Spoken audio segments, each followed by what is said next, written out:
ভাবিকে বিয়ে করব আমি? এ কেমন কথা বলছো বাবা? হ্যাঁ বাবু, এবং কালকেই তোদের বিয়ে। এ বিয়ে আমি করতে পারবো না বাবা। আমাকে তাহলে ইমার্জেন্সি বিদেশ থেকে এটার জন্য ডেকে এনেছো? হ্যাঁ রে বাবা, মেয়েটার কি দোষ? তোর বড় ভাই বিয়ের 7 মাসের মাথায় মারা যায়, এতে মেয়েটির কি দোষ? ওর জীবনটা জেনে শুনে কেন নষ্ট করব বল? তুই তোর বাবার কথা মতো রাজি হয়ে যা। মা, তুমিও বলছো সদ্য বিধবা হওয়া আমার বড় ভাইয়ের স্ত্রীকে বিয়ে করব আমি? হ্যাঁ, কারণ মেয়েটি খুব ভালো। তুই যদি আমার মান সম্মানের কথা চিন্তা করিস তাহলে এ বিয়ে তোকে করতেই হবে বলে বাবা মা চলে যায়। আমি ভাবছি বাবা এমনটা করবে জানলে বাংলাদেশে আসতাম না। 8 মাস আগেই ভাইয়া ভাবিকে বিয়ে করে, এর 2 মাস পরে আমি বিদেশে চলে যাই। রেশমিকে কখনোই আমি এভাবে দেখিনি, সবসময় বড় ভাইয়ের স্ত্রীর চোখেই দেখেছি। যদিও বয়সে সে আমার অনেক ছোট, কিন্তু কখনোই ভাবতে পারিনি আমার জীবন সঙ্গী তাকে করব। আমিও রুমের দিকে চলে গেলাম। পরদিন শেরওয়ানি পরে বেলকনিতে দাঁড়িয়ে সিগারেট টানছি। রেশমি বাসর ঘরে একা বসে আছে। আমার জীবনটা শেষ হয়ে গেল এভাবে বাবা মায়ের মুখের দিকে তাকিয়ে। না, তা হতে দিব না। আমি এবার বিদেশে চলে গেলে আর আসবো না, আর রেশমিকে কোনোভাবেই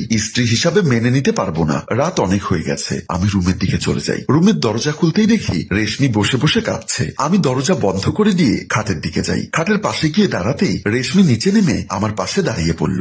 আমাকে ক্ষমা করে দিবেন, আমার জন্য আপনাকে এমন পরিস্থিতিতে পড়তে হলো। আমি এটাও জানি আপনি কোনো দিনও আমাকে মন থেকে মেনে নিতে পারবেন না, আর এটা হয় স্বাভাবিক। অন্য কেউ হলেও মেনে নিতে পারতো না, তাই আমি কখনো কোনো প্রকার অধিকার খাটাতে আসবো না। আপনি আপনার মতো চলতে পারেন, যেমন খুশি ঠিক তেমন করে। এসব একাধারে বলে রেশমি আবারও খাটে উঠে কান্না করতে করতে এক পাশ হয়ে শুয়ে পড়ে। আমি আর কিছু বললাম না, প্রচন্ড রাগ নিয়ে রুম থেকে বের হয়ে গেলাম। ড্রয়িং রুমে এসে সোফায় বসে সিগারেট বের করে টান দিতে দিতে রাগ কমাচ্ছি। একটা শেষ করে আর একটা ধরালাম। দেখতে দেখতে যে কখন রাত শেষে ভোর হয়ে এলো বুঝতেই পারিনি। উঠে রুমের দিকে চলে আসি। এসে দেখি রেশমি রুমে নেই, তাই বিছানায় শুয়ে পড়ি। চোখে ঘুম ঘুম লেগে আসতেই আমি দেখি রেশমি এসে জায়নামাজ নিয়ে নামাজে বসছে। সে নামাজ পড়ছে আর আমি আমার মতো দেখতে দেখতে ঘুমিয়ে গেলাম। সকালে উঠে নাস্তার টেবিলে গিয়ে দেখি রেশমি নাস্তা রেডি করছে। ওকে দেখে আর নাস্তা করতে মন চাইছে না। মা ডাক দিয়ে বলল, বাবু কি রে, দাঁড়িয়ে আছিস কেন? আয় বস, নাস্তা করে নে। আমি বাধ্য হয়ে চেয়ারে গিয়ে বসি। বাবা বলল, বাবু আমি চাই আর তুই বিদেশে যাবি না,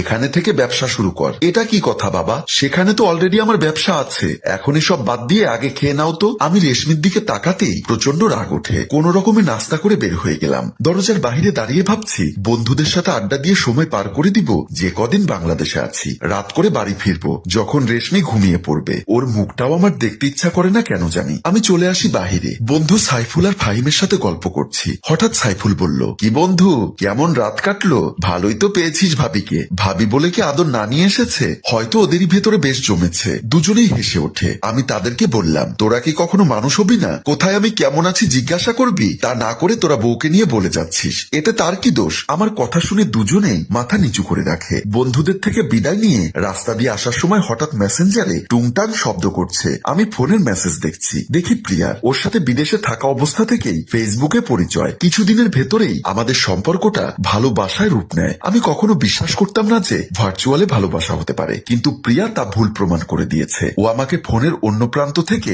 এমন ভাবে কেয়ার করেছে যে মনে হতো সবসময় আমার পাশেই ছিল। এত হাজার মাইলের দূরত্বকেও তখন দূরত্ব মনে হতো না। ব্যস্ততার জন্য এই কয়েকদিনে মেয়েটাকে মেসেজ দিতেই পারিনি। না জানি কত কিছু ভেবে বসে আছে। ভাবতে ভাবতে মেসেজ ওপেন করতেই অভিমানী মেসেজ, কি আমাকে ভুলে গেলে বাংলাদেশে এসেই? তুমি না বলেছিলে সব কাজ শেষ করেই আমার সাথে দেখা করবে? কই তুমি তো এলে না, আসবে তো দূরের কথা। না একটা মেসেজ, না কোনো কল। তুমি কি ঠিক আছো? আমিও মেসেজ করলাম, লিখলাম, হ্যাঁ আমি ঠিক আছি, একটু ব্যস্ত ছিলাম, বোঝোই তো তুমি। চলো আজ একসাথে লাঞ্চ করব। হ্যাঁ চলে এসো। রেস্টুরেন্টে গিয়ে বসে আছি। মনে মনে ভাবছি প্রিয়াকে কি ওর কথা বলবো? না, ওকে কিছুই বলা যাবে না। কিছুদিনেরই তো ব্যাপার। বিদেশ গিয়ে রেশমিকে ডিভোর্স দিয়ে দিব।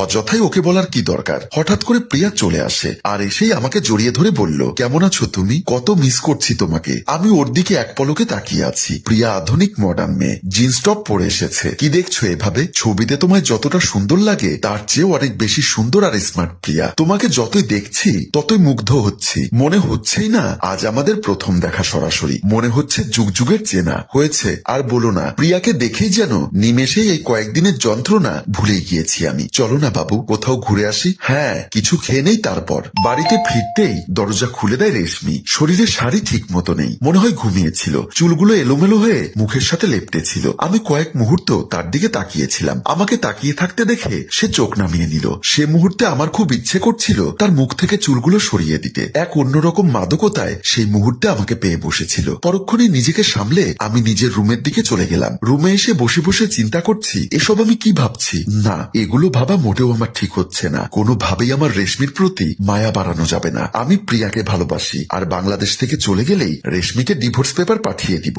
তখনই রেশমি এসে বলল, টেবিলে খাবার দিয়েছি, খেয়ে নিন। আমি খেয়ে এসেছি। রেশমি কিছু না বলে খাটে উঠে ঘুমিয়ে যায়। আমিও আমার মতো বিছানায় শুয়ে শরীরে চাদর টেনে নিলাম। কি করব ভাবতে ভাবতে একসময় ঘুমিয়ে পড়লাম। গভীর রাতে হঠাৎ আমার ঘুম ভেঙে যায়। আমি লক্ষ্য করি রেশমির দুটি হাত আমার শরীরের উপরে। সে শীতে কাঁপছে। আমি আস্তে করে তার দুটো হাত নামিয়ে দিয়ে চাদরটা তার গায়ে টেনে দিয়ে তার দিকে তাকাতেই লক্ষ্য করলাম ঘুমন্ত রেশমিকে সত্যি অনেক রূপবতী লাগছে। ঘুমন্ত সব মেয়েকেই শুনেছি রূপবতী লাগে, আজ বাস্তবে তা দেখলাম। আমি ওয়াশরুম থেকে বের হয়ে দেখি রেশমির ভেজা চুল বেয়ে পানি পড়ছে। অন্যরকম সুন্দর লাগছে রেশমিকে। শাড়িতে যে একটা মেয়েকে এত সুন্দর লাগতে পারে, রেশমিকে না দেখলে কখনোই বুঝতে পারতাম না। আমাকে রেশমি এভাবে তাকিয়ে থাকতে দেখে বলল, কিছু বলবেন? আমি তার কথায় থতমত খেয়ে গেলাম। কি হলো, এখন তাকাচ্ছেন না যে? তখনই আমি আর কিছু না বলে রেশমিকে জড়িয়ে ধরি। রেশমি একরকম শক্ট খাওয়ার উপক্রম। তারপর রেশমিও আমাকে জড়িয়ে ধরে। আর এখানেই সুন্দর মিলনের মাঝে আমাদের গল্প শেষ হয়। সম্মানিত ভিউয়ার্স, আসলে কি স্ত্রীর প্রতি ভালোবাসা নাকি শুধুই মোহ?